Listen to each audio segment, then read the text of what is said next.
So welcome back students to my video. और students, आज के इस वीडियो में हम पढ़ने वाले हैं चार्टर एक्ट ऑफ 1793। हम लोग historical background M Laxmikanth polity पढ़ रहे थे यूपीएससी के लिए। तो आज का ये चैप्टर है चार्टर एक्ट ऑफ 1793। अब इस एक्ट में क्या क्या हुआ था, इसके साथ हम लोग एक और एक्ट पढ़ेंगे चार्टर एक्ट ऑफ 1813 का, वो भी हम लोग पढ़ेंगे। तो हम लोग पहले इस एक्ट को पढ़ेंगे कि इस एक्ट में क्या हुआ था। तो चलिए शुरू करते हैं आज के इस वीडियो को।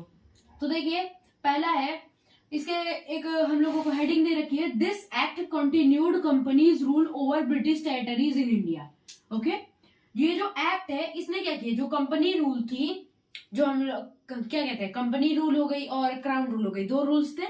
मैंने अपने फर्स्ट वीडियो में पढ़ाया था। तो उसमें ये जो कंपनी रूल है, इसने जो इस एक्ट ने क्या किया, कंपनी रूल जो ब्रिटिश टेरिटरीज इंडिया में थी, कंपनी रूल्स को कंटिन्यू किया, बस सीधा सीधा बोल दिया। इस एक्ट के फीचर्स क्या क्या थे, commander in chief not be a member of जीजी गवर्नर जनरल्स काउंसिल। मतलब ये देखिए, कमांडर इन चीफ कौन था, लॉर्ड कॉर्नवालिस। आपने पिछली वीडियो अगर मेरी देखी होगी तो आपको पता होगा कि कमांडर इन चीफ कौन था। तो ये जो कमांडर इन चीफ था, वो गवर्नर जनरल का जो काउंसिल था, गवर्नर जनरल के काउंसिल का मेंबर अब नहीं रहेगा। इस एक्ट में ये बता दिया गया कि जो आपका कमांडर इन चीफ रहेगा, जो जैसे लॉर्ड कॉर्नवालिस ने क्या कहा था कि मैं कमांडर इन चीफ भी रहूंगा और गवर्नर जनरल ऑफ बंगाल भी रहूंगा। तो कह दिया गया कि आप या तो कमांडर इन चीफ रहो या तो गवर्नर जनरल बनो। हाँ, भले अपॉइंटमेंट से आ सकते हैं, अनलेस अपॉइंटमेंट। तो इसमें कह दिया commander in chief not be a member of governor general council. Governor general का जो काउंसिल था उसमें कमांडर इन चीफ मेंबर नहीं रहेगा।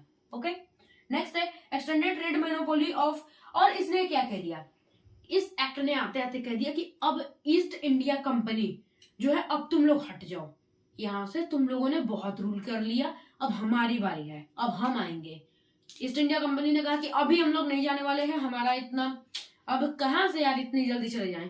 तो इसने एक्ट ने कह दिया extended trade monopoly of east India company for other 20 years का 20 साल। अब 20 साल सिर्फ तुमको देंगे, 20 सालों तक जितना शासन करना है ईस्ट इंडिया कंपनी कर लो, जितना ट्रेड करना है कर लो। उसके बाद 20 साल बाद तुम्हारा खात्मा, तुम अब यहाँ पे कंट्रोल नहीं करोगे, जो ईस्ट इंडिया कंपनी कर रही थी। तो क्या कर दिया, extended trade monopoly of east India company for another 20 years, 20 सालों के लिए और बढ़ा दिया, 20 साल और कर लो जो करना है। कह दिया overriding powers are extended to all future governor general and governor of presidencies. अब ये जो ओवरराइडिंग वाली पावर है, आपको पता होगी ओवरराइडिंग वाली पावर क्या थी। तो इसमें कहते हैं भाई ओवरराइडिंग वाली पावर ठीक है, अच्छी बात है ओवरराइडिंग वाली पावर। इसमें क्या कह दिया कि जो ओवरराइडिंग वाली पावर है, आगे के जो गवर्नर जनरल होंगे और या फिर प्रेसिडेंसीज हैं, उनके जो गवर्नर होंगे उनके लिए क्या, ये ओवरराइडिंग पावर उनके लिए भी दे दो। प्रेसिडेंसीज कौन कौन सी थी, ये देखिए, ये हम लोगों का इंडिया हुआ। कौन कौन सी प्रेसिडेंसी थी, एक बॉम्बे प्रेसिडेंसी थी, कौन कौन सी, एक बॉम्बे प्रेसिडेंसी थी, एक मद्रास प्रेसिडेंसी थी। बॉम्बे और मद्रास प्रेसिडेंसी थी, और मेन थी बंगाल की प्रेसिडेंसी। ये बंगाल की प्रेसिडेंसी, ये एमपी यानी यहाँ पे, सॉरी ये एमपी यहाँ पे होगा, यहाँ पे वीपी हो गया, ये मद्रास की प्रेसिडेंसी और ये बॉम्बे की प्रेसिडेंसी। यहाँ की जो प्रेसिडेंसीज हैं, इनके जो गवर्नर जनरल आएंगे, अभी तो खाली बंगाल के जो गवर्नर जनरल हुआ करते थे उनके पास ओवरराइडिंग वाली पावर थी, बट इन्होंने कह दिया कि जो आगे के गवर्नर जनरल आएंगे लॉर्ड कॉर्नवालिस के बाद भी, उनके पास भी ओवरराइडिंग वाली पावर रहेगी। ओवरराइडिंग वाली पावर आप लोग जानते हो, मैंने पिछले वीडियो में बताया था। ओके, ओवरराइडिंग वाली पावर इनके पास भी आ गई। बंगाल की जो प्रेसिडेंसी थी हो गई, बॉम्बे की प्रेसिडेंसी इनके पास भी दे दी गई, कह रही लो बॉम्बे प्रेसिडेंसी भी तुम लोग ये पावर रख लो, और एमपी यानी कि मद्रास प्रेसिडेंसी उनको भी दे दी गई। मेन कौन था, देखिए प्रेसिडेंसी तीन प्रेसिडेंसी थी और ब्रिटिशर्स की, बंगाल, बॉम्बे और मद्रास, जिनमें की मेन बंगाल प्रेसिडेंसी थी, और जो उसके नीचे आते थे वो होते थे बॉम्बे प्रेसिडेंसी और मद्रास प्रेसिडेंसी। तो इनको भी ओवरराइडिंग वाली पावर क्या कर दी गई, इनको भी ओवरराइडिंग वाली पावर कह दी गई, लो भाई तुम भी ओवरराइडिंग वाली पावर रख लो। अब जो BOC and its staff to be paid out of Indian revenue, जो इंडियन रेवेन्यूज होंगे, बीओसी यानी बोर्ड ऑफ कंट्रोल, जो नई संस्था बैठाई गई थी, जो कि क्या करती थी, बोर्ड ऑफ कंट्रोल से क्या हुआ, डबल गवर्नमेंट का स्थापना हुई, भारत में स्थापना हुई। Board of control and its staff to be paid out of Indian revenues, Indian revenue जो होंगे वो पेड आउट करेंगे बीओसी। ओके, ये एक्ट खत्म हुआ। अब आगे हम लोग चलते हैं। तो चलिए अब हम लोग समझते हैं चार्टर एक्ट ऑफ 1813। अब 1813 में एक और एक्ट आया जिसका नाम पड़ा चार्टर एक्ट। 1793 के बाद 20 साल बाद एक एक्ट आया, चार्टर एक्ट ऑफ 1813। इसमें कह दिया गया कि जो abolished trade monopoly of EIC in east India company in India accept T. अब कहा भाई 20 साल हो गए ईस्ट इंडिया कंपनी से, भाई अब तुम्हारे 20 साल बीत चुके हैं, अब यहाँ से जाओ। जो तुम्हारी ट्रेड मोनोपोली इतने सालों से चलती आ रही है, अब ये नहीं चलेगी, अब जाओ यहाँ से, अब हमें शासन करना है, अब हमें शासन करना है। ईस्ट इंडिया कंपनी को हटा दिया, उनका जो ट्रेड मोनोपोली था उसको हटा दिया, एक्सेप्ट फॉर टी।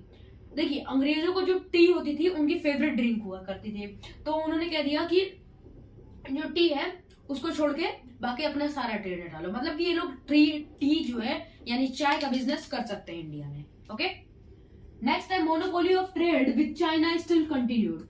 जो चाइना के साथ आपकी ट्रेड मोनोपोली थी ईस्ट इंडिया कंपनी की, उसे कहा वो तुम अपनी रखे रहो। ईस्ट इंडिया कंपनी की जो ट्रेड मोनोपोली थी चाइना के साथ, वो अपनी रखे रहो, हमको उससे कोई दिक्कत नहीं है, तुम उनके साथ कंटिन्यू रहो ईस्ट इंडिया चाइना के साथ। उसके बाद कहा है स्प्रेड ऑफ वेस्टर्न एजुकेशन। अब इसमें कह दिया देखो भाई, अब साल बीतते जा रहे हैं, अब इंडिया में लोगों के अंदर दिमाग आ रहा है, ज्यादा दिनों तक हम लोग अपने ही खाली फायदे का सोच रहे हैं, इतना टैक्स ले लिए उतना टैक्स ले लिए, यहाँ के राजा को हटा के अपने खुद राजा बन गए, इतनी मतलब मार कंट्रोल पे कंट्रोल किए जा रहे हैं। मगर हम लोगों ने इंडियंस के बारे में कुछ सोचा? मान लो अगर ये हमारे बारे में अगर विद्रोह कर दे तो हमारा तो पतन हो जाएगा, इनके बारे में भी कुछ सोचो, हर चीज अपने बारे में नहीं सोचेंगे हम, नहीं तो हम लोग हैं यहाँ पे किस लिए। तो कहा कि जो वेस्टर्न एजुकेशन है, इन्होंने कहा कि अब वेस्टर्न एजुकेशन को फैलाओ, यहाँ पे एजुकेशन सिस्टम इनकी अच्छी नहीं है, वेस्टर्न एजुकेशन को फैलाओ। कह रहे हैं यहाँ की एजुकेशन अच्छी नहीं है, इंडिया में जो है वेस्टर्न एजुकेशन का फैलाव करो, स्प्रेड ऑफ वेस्टर्न एजुकेशन इस एक्ट में है। तो इसे आपके PCS लेवल पे भी क्वेश्चन बन सकता है कि किस एक्ट के द्वारा, मतलब कि by which act the spread of western education was started.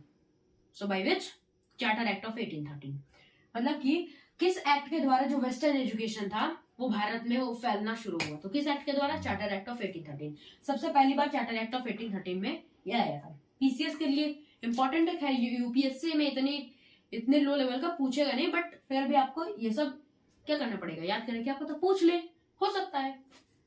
उसके बाद है British crown to have sovereignty over company's territories. Okay, संप्रभुता की बात की गई है। जो British crown to have sovereignty over company's territory, जो कंपनी की टेरिटरी है उसके ऊपर ब्रिटिश क्राउन की जो क्या होगी, सॉवरेनिटी होगी। ओके, संप्रभुता। अब यहाँ पे कह दिया allowed Christian missionaries to India. अब कह दिया जो क्रिश्चियन धर्मात्मा थे, क्रिश्चियन मिशनरीज, उनका इंडिया में भी अब फैलाव करो, उनको आने दो इंडिया में, ताकि ये लोग क्या करें, क्रिश्चियन मिशनरीज आए, क्रिश्चियनिटी मतलब जो क्रिश्चियनिटी रिलीजन है उसके बारे में बताएं, और धर्म परिवर्तन यानी रिलीजन चेंजमेंट करवाएं।